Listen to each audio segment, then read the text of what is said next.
Welcome to the class, dear students. You all know that we are right now covering the topics of Unit 3, Module 3, and we are dealing basically with some very important international institutions which helps in conducting the international business effectively and smoothly. In this series, we will deal with another important institution, which is IMF or International Monetary Fund. IMF has been a very, very important institution which has helped globally in smoothing and proper conduction of international business. It has helped developing countries. It has helped in framing of the policies. So it becomes very important for us to understand about the concept of IMF. How does IMF function? Why IMF became so important? Since the beginning, when IMF was institutionalized until now,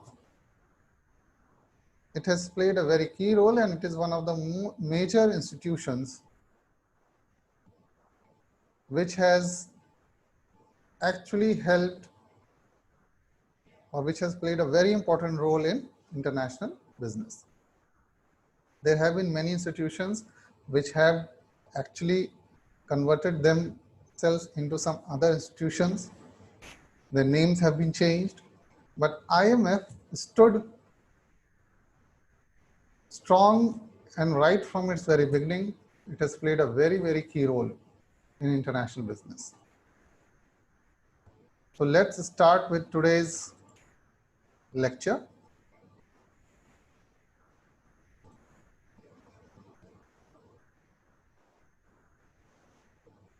So, yeah, let's begin.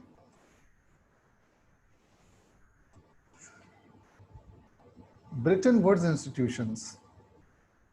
So what happened? How the IMF came into existence? This is a very important question. International Monetary Fund is a very, very important institution.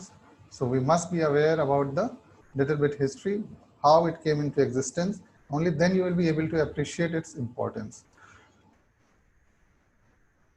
So there was a time when Second World War took place from 1939 to 1945, and in this duration, the world actually saw a thorough or a total decline in international trade. Industries were shut, developing countries spiraled into negative growth. Developed countries were also seeing a very slow growth or negative growth.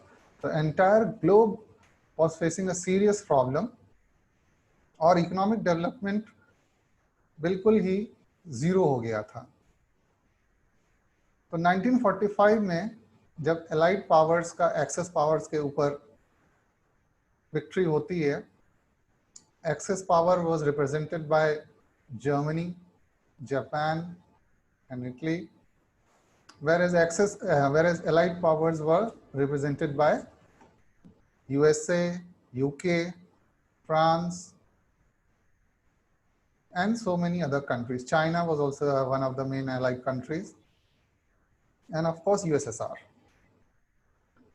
तो 1945 में जब war खत्म हो रही थी और allied powers victory की तरफ बढ़ रहे थे, तो सभी लोगों ने, सारी एलाइड पावर्स ने और वर्ल्ड के और मेजर कंट्रीज ने ये सोचा कि एक ऐसा इंस्टीट्यूशन होना चाहिए जो कि रीडेवलपमेंट में और दोबारा से वर्ल्ड इकोनॉमी को पाथ ऑफ ग्रोथ पे ले जा सके. ऐसे इंस्टीट्यूशंस हमारे पास होने चाहिए जो कि डेवलपिंग कंट्रीज के कंसिडरेशन को भी कंसिडर कर सके और डेवलप कंट्रीज के कंसिडरेशन को भी कंसिडर कर सके, क्योंकि सारी इकोनॉमीज ऑलमोस्ट बैंकक्रप्ट हो चुकी थी वर्ल्ड वॉर 2 के एंड तक.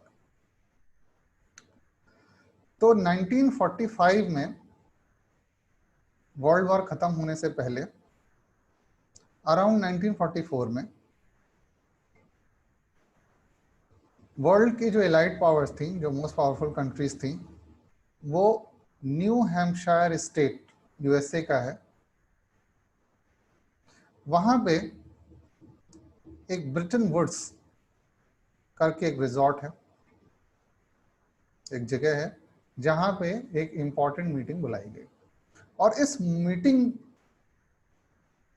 के डिस्कशन के बाद दो मेजर इंस्टीट्यूशंस जो है वर्ल्ड को मिलते हैं। एक है आईएमएफ, इंटरनेशनल मॉनेटरी फंड, और दूसरा है वर्ल्ड बैंक। और इसीलिए इन दोनों इंस्टीट्यूशंस को ब्रिटन वुड्स इंस्टीट्यूशंस भी कहा जाता है। तो इस बात को समझने की जरूरत है कि ब्रिटन वुड्स एक रिजॉर्ट था, एक जगह थी जहां पे जो है न्यू हैम्पशायर स्टेट में यूएसए के, जहां पे मीटिंग टेक प्लेस करती है और वहां से दो इंस्टीट्यूशंस का जन्म होता है, एक आईएमएफ और एक वर्ल्ड बैंक, और इन इंस्टीट्यूशंस को ब्रिटन वुड्स इंस्टीट्यूशंस कहा जाता है। तो ये इंस्टीट्यूशंस जो है बहुत इंपॉर्टेंट थे। क्यों थे मैंने आपको बताया, क्योंकि इन दोनों इंस्टीट्यूशंस की मदद से वर्ल्ड को दोबारा से जो है इकोनॉमिक डेवलपमेंट के पाथ पे ले जाना था। So in 1944, President Roosevelt of US hosted a conference here to rebuild the world economy after Second World War. Delegates of 44 allied nations had came to participate in this conference. Officially, it was known as United Nations Monetary and Financial Conference, commonly known as Bretton Woods because of the place where it was held. Right? This conference resulted in creation of extremely four important things. सबसे पहला दो तो मैंने आपको बताया ही, IMF और World Bank, ये तो दो इंस्टीट्यूशंस थे मेजर। उसके अलावा तीसरा GATT, General Agreement on Trade and Tariff, जो आगे चल के 1995 में यूरोपीय राउंड्स के कॉन्फ्रेंस के बाद जो है डब्ल्यूटीओ वर्ल्ड ट्रेड ऑर्गेनाइजेशन में कन्वर्ट हो जाता है। तो ये बहुत मेजर डेवलपमेंट्स थे, इसीलिए ब्रिटन वुड कॉन्फ्रेंस या ब्रिटन वुड इंस्टीट्यूशंस जो है बहुत इंपॉर्टेंट रोल प्ले करता है, उसका बहुत खास जगह है इंटरनेशनल बिजनेस और ट्रेड में। तो आईएमएफ जो था उसकी जो रिस्पॉन्सिबिलिटी फिक्स की गई थी to give short term loans to help nation settle the balance of payment crisis. तो बैलेंस ऑफ पेमेंट क्राइसिस क्या होता है उसका भी हम थोड़ा सा समझेंगे। और आईएमएफ का दूसरा काम था कि they had the special system which was known as SDR, special drawing rights। ये क्या होता है इसको भी हम आईएमएफ में जब क्लियर पढ़ेंगे तो उसको समझ लेंगे। दूसरा इंपॉर्टेंट इंस्टीट्यूशन था वर्ल्ड बैंक, इसको आईबीआरडी भी बोला जाता था, international bank for reconstruction development at that time.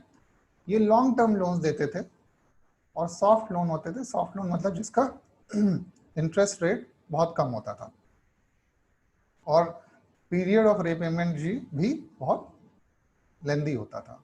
Long duration के लिए लॉन्ग ड्यूरेशन के लिए कम इंटरेस्ट पे लोन दिए जाते थे। और general Agreement on tariff and trade, ये फैसिलिटेट करता था इंटरनेशनल ट्रेड को। ये बाद में डब्ल्यूटीओ के फॉर्म में बना। और ये जो है नेक्स्ट आपका जो फोर्थ इंपॉर्टेंट चीज थी, ये मैं सही कर देता हूँ जी, एक मिनट बस देखिए। जो फोर्थ इंपॉर्टेंट चीज थी वो था फिक्स्ड एक्सचेंज रेट सिस्टम। तो fixed exchange rate system, fixed exchange rate system भी जो है हमको देखने को लिए मिलता है कि ये fourth important development Bretton Woods conference के बाद सामने आता है। ये सिस्टम 1945 से लेकर 1970 तक जो है एग्जिस्टेंस में रहा और 1970 में इसको डिस्कार्ड कर दिया जाता है। तो इसके भी हम लोग जो है रीजंस देखेंगे क्यों ये, क्या ये सिस्टम था और क्यों इस सिस्टम को डिस्कार्ड कर दिया गया। तो ये हम लोग ने देख ही लिया था कौन मेन प्लेयर थे। 44 नेशंस थे पार्टिसिपेट किए थे।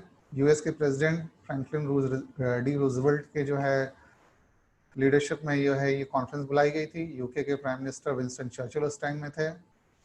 लॉर्ड जॉन मेनार्ड केन्स, जो केन्स थ्योरी हम लोग पढ़ते हैं, और ये बहुत इंपॉर्टेंट रोल इन्होंने प्ले किया था इकोनॉमी के रिसर्जेंस के लिए, even after world war 1 and after great depression.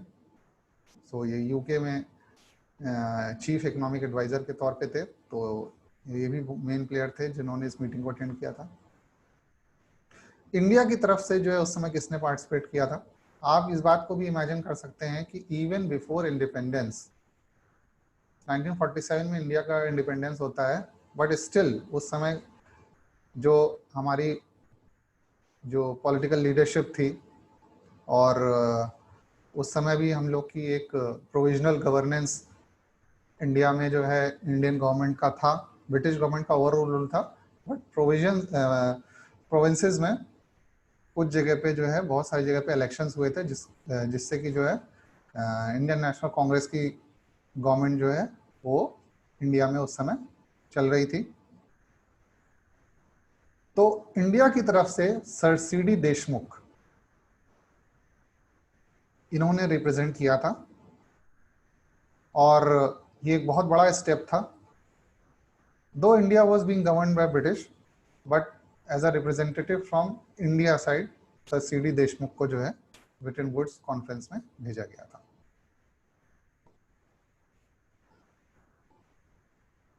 तो बहुत सारी चीजें थी जिसकी वजह से ये कॉन्फ्रेंस बुलाई गई थी। कुछ रीजंस तो हम लोगों ने पहले देख लिए हैं। तो impact of second world war बहुत गहरा था। Second world war started in 1939, ended in 1945। Large scale bombings और डिस्ट्रक्शन हुआ, जिसकी वजह से प्रोडक्शन पूरा डिक्लाइन कर गया। एग्रीकल्चर, डेयरी, मैन्युफैक्चरिंग, सब चीज़ जो है बहुत, सबका जो है बुरा हाल हुआ। दे केम टू स्टैंड स्टिल। जब इकोनॉमी जो है इतनी पुअर स्टेट में हो जाती है तो अल्टीमेटली जो है हर चीज़ के दाम बहुत बढ़ जाते हैं, तो ह्यूज इन्फ्लेशन, स्पायरलिंग इन्फ्लेशन हुआ। तो इस कॉन्फ्रेंस का एजेंडा यही था, help rebuild the world economy, provide money, loan, finance to needy nations, और उसके लिए जो है वर्ल्ड बैंक का गठन किया गया। फिर वर्ल्ड वॉर 2 में बहुत सारी कॉलोनीज के इंडिपेंडेंट होने का जो है एक आइडिया लगने लगा कि बहुत सारी कॉलोनीज जो थी, चाहे वो ब्रिटिश कॉलोनी हो, चाहे फ्रेंच कॉलोनीज हो, जैसे इंडिया ब्रिटिश कॉलोनी थी तो उसके भी इंडिपेंडेंस होने की पूरी पॉसिबिलिटी थी, because British were not able to rule with iron hands for any further, because वो इकोनॉमिकली और मिलिट्रली बहुत वीक हो चुका था वर्ल्ड वॉर 2 के बाद। तो काफ़ी जो है इस बात का जो है प्रिडिक्शन था कि जो कॉलोनीज हैं वो भी इंडिपेंडेंट हो जाएंगी, तो वो अपने तरीके से फंक्शन करने लगेंगी। तो अगर बिग पावर्स का जो एलाइड पावर्स उनका कंट्रोल नहीं रहेगा तो दैट में affect their power also in future. तो इसलिए उन लोगों ने समय से पहले ही जो है एक ऐसे ऑर्गेनाइजेशन का, एक ऐसे इंस्टीट्यूशंस का जो है फॉर्मेशन की बात सोचने लग गए, जिससे कि जो है जब कॉलोनीज फ्री हों तो उनको अपने फोल्ड में लिया जा सके और उनके साथ जो है ट्रेड एंड बिजनेस अपने टर्म्स एंड कंडीशन पे स्मूथली कंडक्ट किया जा सके। तो ये सारे एजेंडे थे जिसको देखते हुए जो है ब्रिटेन वुड्स कॉन्फ्रेंस बुलाई गई थी, और IMF और WTO जो है मेजर इंस्टीट्यूशंस के तौर पे, और फाइनली गाइड भी आया था और जो कि WTO में कन्वर्ट हो गया था 1995 में। ये 3 मेजर इंस्टीट्यूशंस वर्ल्ड को मिले थे। और जो फोर्थ इंपॉर्टेंट डेवलपमेंट था फिक्स्ड एक्सचेंज रेट सिस्टम का, वो भी दिया गया था, जो IMF के थ्रू इम्प्लीमेंट करवाया गया था, जिसके बारे में हम अभी आगे स्लाइड्स में पढ़ेंगे। तो इंटरनेशनल मॉनेटरी फंड हमने देख लिया कब फॉर्मेशन हुआ था, कैसे फॉर्मेशन हुआ था, किन कंडीशंस में फॉर्मेशन हुआ था, उसको क्या मैंडेट दिया गया था। उसके अलावा उसके जो है कुछ फंक्शंस इंपॉर्टेंट थे। सर्वेलांस का एक इंपॉर्टेंट फंक्शन है कि ग्लोबल, रीजनल और नेशनल लेवल पे वो इकोनॉमी को देखता है और सर्वे करता रहता है कि कोई कंट्री, किसी भी कंट्री की जो balance of payment crisis situation, balance of payment crisis, balance of payment कैसा है, इकोनॉमी वहाँ की कैसे चल रही है, बार बार जो वहाँ की उसको एसेस करना, उसकी रिपोर्टिंग करना, कंट्रीज को और मेंबर्स को अवेयर करना कि आपकी इकोनॉमी जो है किस डायरेक्शन में जा रही है और किस तरीके से उसको जो है राइट डायरेक्शन में लाया जा सकता है। तो रिपोर्टिंग करना, एसेस करना, ये सारा सर्वेलांस का काम जो है IMF का रहता है। Help members in balance of payment crisis, दस हेल्प इन इंटरनेशनल ट्रेड। तो अगर कोई country balance of payment crisis में फंसता है तो उसकी हेल्प करना, ये इंपॉर्टेंट चीज़ होती है। टेक्निकल असिस्टेंस प्रोवाइड करना, ट्रेनिंग एडवाइजरी रोल प्रोवाइड करना रिगार्डिंग फाइनेंशियल स्ट्रक्चर जो है मेंबर कंट्रीज को देना। एक इम्पॉर्टेंट डेवलपमेंट जो कि मैंने आपसे अभी शेयर किया था कि एक फिक्स एक्सचेंज रेट सिस्टम जो है वर्ल्ड ब्रिटन वुड कॉन्फ्रेंस के बाद एग्जिस्टेंस में आया था, जो कि 1970s तक चला था। वो था आपका गोल्ड एक्सचेंज रेट सिस्टम। तो गोल्ड एक्सचेंज रेट सिस्टम में क्या चीज थी वो अब हम इसको समझते हैं। तो गोल्ड एक्सचेंज रेट सिस्टम में क्या था, आप इसको ऐसे समझ सकते हैं कि एक फिक्स्ड एक्सचेंज रेट सिस्टम कर दिया गया था कि अगर यूएस के पास एक सर्टेन अमाउंट ऑफ गोल्ड है तो उसके करस्पॉन्डिंग वो उतना अपना डॉलर्स प्रिंट कर सकता है। जैसे यहाँ पे यूएस रिप्रेजेंट किया जा रहा है डोनाल्ड ट्रंप के पिक्चर से और इंडिया रिप्रेजेंट किया जा रहा है प्राइम मिनिस्टर नरेंद्र मोदी के फोटोग्राफ से। तो अगर यूएस को $1 प्रिंट करना है तो उसके पास रिजर्व में, वहां का जो फेडरल रिजर्व है, वहां का जो सेंट्रल बैंक है फेडरल रिजर्व, उसके पास 0.88 ग्राम गोल्ड होना चाहिए, राइट। तो अगर 0.88 ग्राम गोल्ड है तो फिर यूएस $1 प्रिंट कर सकता है। अब इसका फायदा क्या है और इसका नुकसान क्या है वो भी हम लोग समझ लेंगे, ठीक है। तो जितना गोल्ड है उसके करस्पॉन्डिंग जो है यूएस उतना डॉलर प्रिंट कर सकता है, मन मर्जी से नहीं कर सकता है, जितना गोल्ड होगा उसके करस्पॉन्डिंग वो डॉलर्स प्रिंट कर सकता है। तो ये फिक्स्ड हो गया। अब इसको गोल्ड पेगिंग या गोल्ड बैग प्रिंटिंग भी कहा जाता है, ठीक है। सिमिलरली आईएमएफ ने ये भी फिक्स किया कि बाकी सारी कंट्रीज जो हैं वो जो है अपनी करेंसी जो है किस तरीके से प्रिंट कर सकती हैं। तो बाकी सारी करेंसीज को जो है उसने यूएस डॉलर के अगेंस्ट में रेट फिक्सिंग की और उसी के करस्पॉन्डिंग जो है गोल्ड की भी फिक्सिंग हो गई। तो अगर किसी कंट्री के पास, जैसे इंडिया के केस में अगर 1 rupee is equal to dollar 0.3 है, तो अगर 0.3 डॉलर को 88 ग्राम्स 0.88 ग्राम से कन्वर्ट किया तो 0.26 आया। तो अगर इंडिया के पास 0.26 ग्राम है तो इंडिया 1 रुपीज पब्लिश कर सकता है। या अगर इंडिया के पास 0.3 डॉलर्स हैं तो भी वो 1 रुपए प्रिंट कर सकता है। तो इंडिया के पास अगर 0.3 डॉलर्स हो या इंडिया के पास 0.26 ग्राम गोल्ड हो तो वो 1 रुपए पब्लिश प्रिंट कर सकता है, राइट। मन मर्जी से प्रिंटिंग अलाउड नहीं थी। गोल्ड के करस्पॉन्डिंग या डॉलर के करस्पॉन्डिंग इंडिया अपनी प्रिंटिंग कर सकता था। अगर इंडिया के पास बिल्कुल गोल्ड नहीं है या इंडिया के पास बिल्कुल भी डॉलर्स नहीं है तो वो प्रिंटिंग नहीं कर सकता। और यूएस के पास अगर गोल्ड नहीं है तो वो डॉलर्स नहीं प्रिंट कर सकता, ठीक है। तो अगर यूएस के पास 100 केजीज गोल्ड है तो उसी के करस्पॉन्डिंग वो डॉलर प्रिंट कर सकता है, ठीक है। अब इससे होता क्या था, इससे फायदा ये होता था कि आप जब मन मर्जी के अपने हिसाब से जो है प्रिंटिंग ऑफ रुपीज नहीं कर सकते हैं, केवल जितना आपके पास फिक्स गोल्ड है उसी के हिसाब से आप जो है अपने करेंसी की प्रिंटिंग कर सकते हैं। तो होता क्या है कि जब फ्लो ऑफ मनी, जब अमाउंट ऑफ मनी आपका फिक्स है तो आपका जो इन्फ्लेशन है वो बहुत ज़्यादा राइज नहीं करता है। इन्फ्लेशन कब बढ़ता है उसका एक one of the major reasons होता है, अगर करेंसी, जैसे फॉर एग्जांपल अगर आज की डेट में एक पेन 10 रुपए में मिल रहा है और एज्यूम कीजिए कि आपकी मार्केट में सिर्फ एक पेन है, ठीक है, और 2 लोग हैं, दोनों के पास 10-10 रुपए हैं, तो और पूरे मार्केट में एक ही पेन है, तो वो मैक्सिमम जो है वो पेन की प्राइस 10 रुपए ही होगी, उससे ज़्यादा नहीं हो सकती, क्योंकि 2 लोग हैं मार्केट में और एक पेन है और दोनों के पास 10-10 रुपए हैं, उससे ज़्यादा रुपए भी नहीं है उनके पास, तो 10 रुपए ही जो है उसकी प्राइस होगी। सडनली अगर जो है दोनों को जो है 100 रुपए या 1000 रुपए दिया जाता है और अभी भी मार्केट में जो है वो एक ही पेन है, तो उस पेन की प्राइस 10 रुपए से ₹1000 तक भी जा सकती है। तो यानी जितनी ज़्यादा नोट्स या जितनी ज़्यादा करेंसी जो है हमारे मार्केट में होगी, या जितना ज़्यादा जो है मनी हमारे सर्कुलेशन में होगा, उतना ज़्यादा जो है इन्फ्लेशन हो सकता है। तो यहाँ पे जो है जब हमने फिक्स कर दिया है कि जितना गोल्ड होगा आप उतना ही जो है प्रिंट कर सकते हैं मनी, अपनी मनमर्जी के हिसाब से आप प्रिंटिंग नहीं कर सकते हैं। तो जब आपको प्रिंटिंग अलाउड नहीं है, एक सर्टेन पॉइंट तक ही अलाउड है, तो इन्फ्लेशन भी एक सर्टेन पॉइंट तक ही राइज करेगा, उसके बियॉन्ड वो स्पाइरल नहीं करता। तो इन्फ्लेशन चेक जो है यहाँ पे बहुत इजीली हो जाता था, राइट।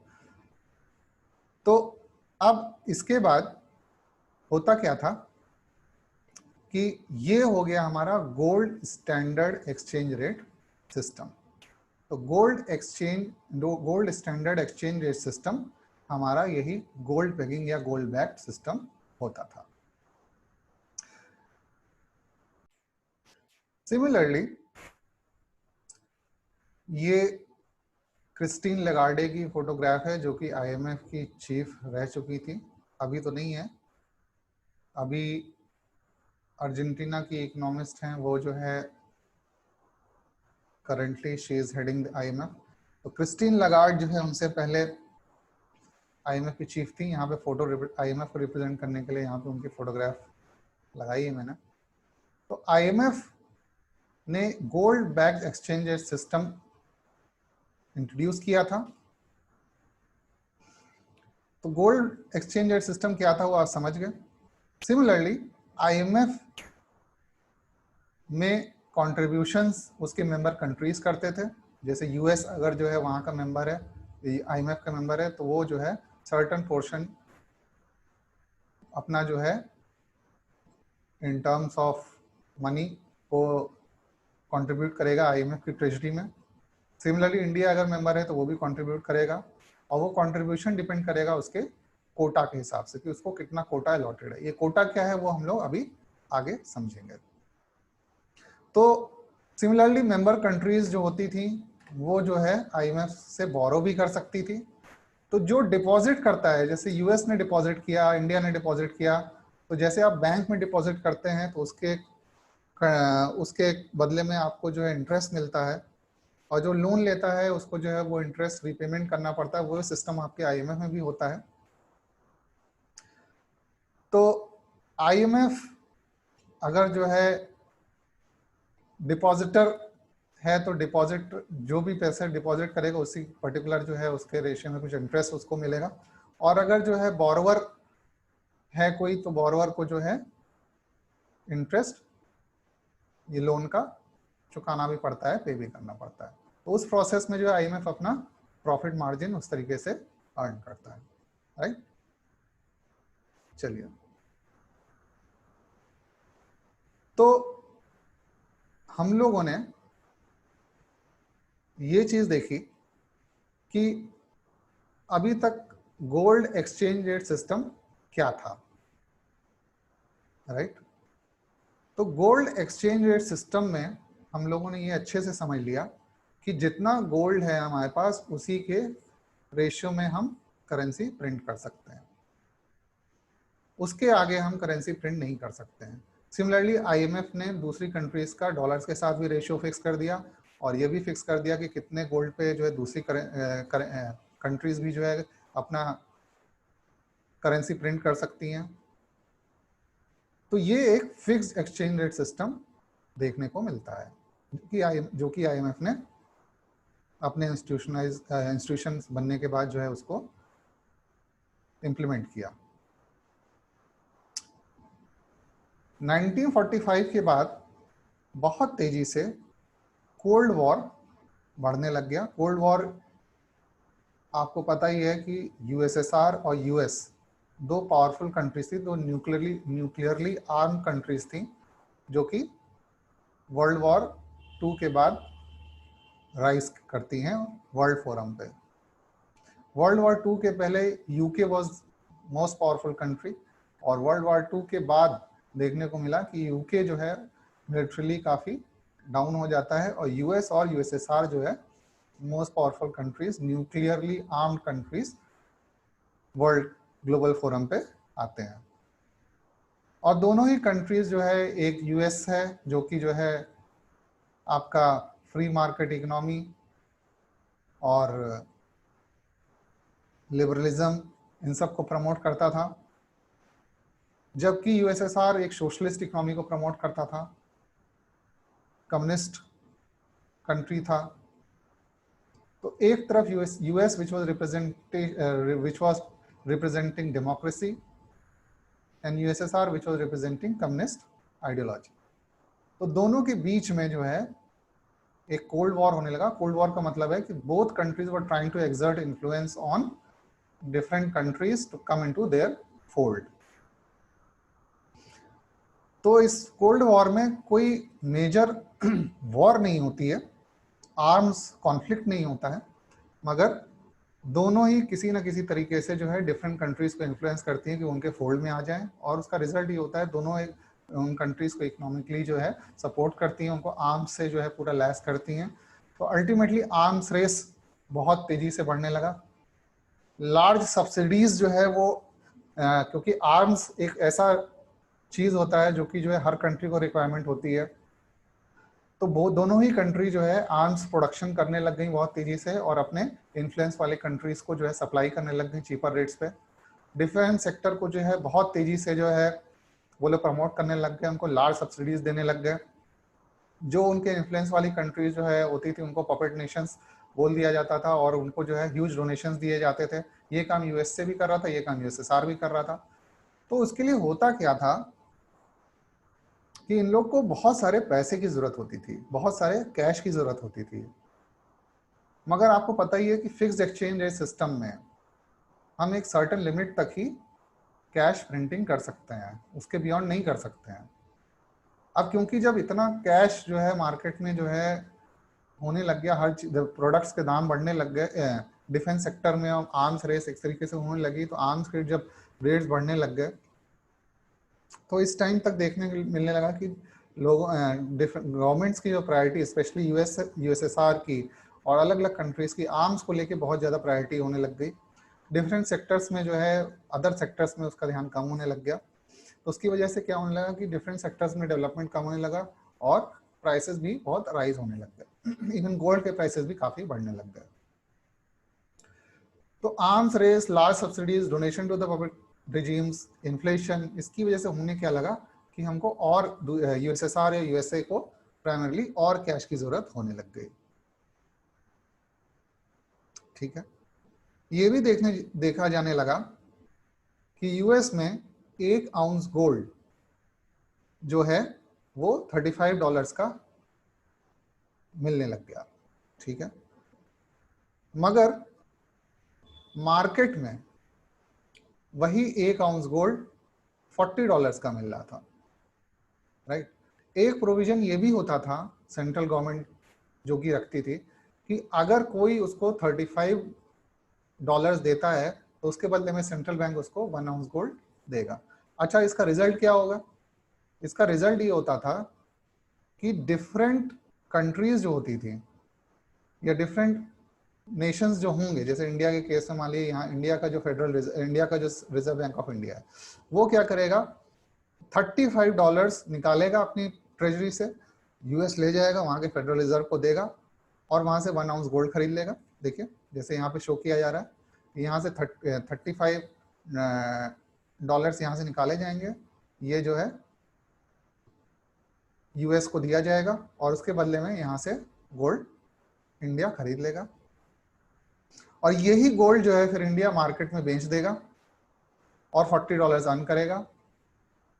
वो फिर से वही साइकिल हो जाएगी और इस तरीके से एक टाइम ऐसा आएगा जो कि यूएस का ट्रेजरी एम्प्टी हो जाएगा। तो फिक्स्ड एक्सचेंज रेट सिस्टम की ये बहुत मेजर प्रॉब्लम थी कि जब मार्केट प्राइस जो है बहुत ज़्यादा होने लग गई गोल्ड की और यूएस फेडरल रिजर्व का जो है प्राइस गोल्ड का जो है लो फिक्स होने हुआ था, तो उस टाइम पे जो है वहाँ पे गोल्ड के एम्प्टी होने की और उनके रिजर्व खाली होने की पॉसिबिलिटी बहुत बढ़ गई, क्योंकि फिक्स एक्सचेंज रेट में और डॉलर्स वो प्रिंट नहीं कर पा रहे थे। तो फाइनली 1970s में यूएस ने निक्सन के रिजीम में फिक्स एक्सचेंज रेट सिस्टम या गोल्ड एक्सचेंज रेट सिस्टम को खत्म किया, उसको डिबंक किया और वो फ्लोटिंग एक्सचेंज रेट सिस्टम की तरफ बढ़ गया। यानी कि उसका रेट जो है, जैसे 0.88 ग्राम गोल्ड है तो $1 प्रिंट हो सकता है, और इंडिया के साथ जो है, जैसे मैंने यहाँ पीछे दिखाया था आपका, ये जो रेट फिक्सिंग था कि ₹1 इज इक्वल टू $0.3, तो ये सिस्टम जो है फाइनली एंड होता है, और मार्केट जिस हिसाब से डिसाइड करेगी कि डॉलर्स की ज़्यादा जो है डिमांड है कि रुपीस की ज़्यादा डिमांड है, उस हिसाब से एक्सचेंज रेट सिस्टम की तरफ यूएस मूव कर गया। इंडिया को भी टाइम लगा इस कॉन्सेप्ट को समझने में, और फाइनली जब बैलेंस ऑफ पेमेंट क्राइसिस हुआ इंडिया में 1990s के टाइम पे, और फिर फाइनली जो है Manmohan Singh as a finance minister, जब फाइनली हम लोग न्यू लिबरलाइजेशन पॉलिसी की तरफ बढ़े, तो 1992 में भी India fix exchange rate system को ख़त्म करके फ्लोटिंग एक्सचेंज रेट सिस्टम की तरफ बढ़ गया। तो इस तरीके से हम लोगों ने देखा कि कैसे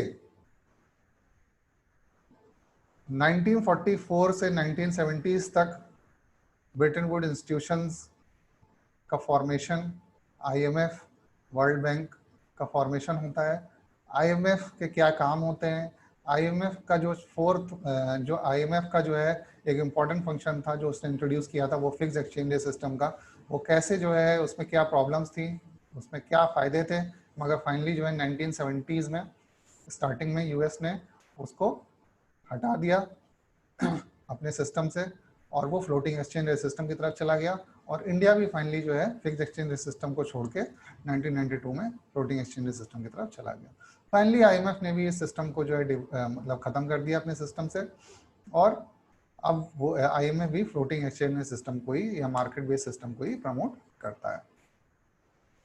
तो आगे लेक्चर में हम लोग देखेंगे कि आईएमएफ में जो एसडीआर होता है, स्पेशल ड्राइंग राइट्स, वो कैसे फिक्स होता है, उसमें क्या वेटेज होता है, किस कंट्री का कितना वेटेज होता है, उसकी क्या इंपॉर्टेंस है, और क्या क्या रिफॉर्म्स आगे आईएमएफ में आए, और कैसे जो है आईएमएफ की फंक्शनिंग होती है।